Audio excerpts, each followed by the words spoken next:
छत्रपती संभाजीनगरमध्ये काल तरुणावर धारदार शस्त्रांनी केलेल्या हल्ला प्रकरणात मोठी अपडेट समोर आली आहे। या हल्ल्यात एकाचा मृत्यू झालाय, 2 जण गंभीर जखमी आहेत। संभाजीनगरच्या वैजापूर तालुक्यातल्या खंडाळा गावात ही घटना घडलेली होती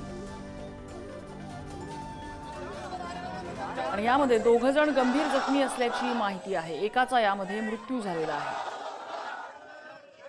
खंडाळा गावातली ही घटना, या घटनेमध्ये मृत्यू झालेल्या तरुणाचा 24 तासानंतर मृतदेह ताब्यात घेतला नसल्यामुळे छत्रपती संभाजीनगरचे माजी खासदार इम्तियाज जलील यांनी पोलीस अधीक्षकांशी चर्चा केली आहे।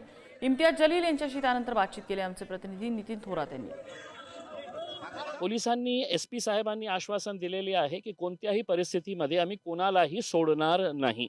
आता आम्ही निर्णय घेण्याचे अधिकार जे आहे त्यांच्या परिवारातले लोकांना दिलेले होते। एसपी साहेबांच्या आश्वासनाला मान देऊन आपण लवकरात लवकर त्याचा पोस्टमॉर्टम करून त्यांचा अंतिम संस्कार करू आणि हे निर्णय जे देण्यात आलेला आहे ते त्यांच्या परिवारातले तिघही त्यांचे जे ज्येष्ठ आहे परिवारातले त्यांनी दिलेला आहे आणि दुसरे जे इकडचे जे महत्त्वाचे लोक आहे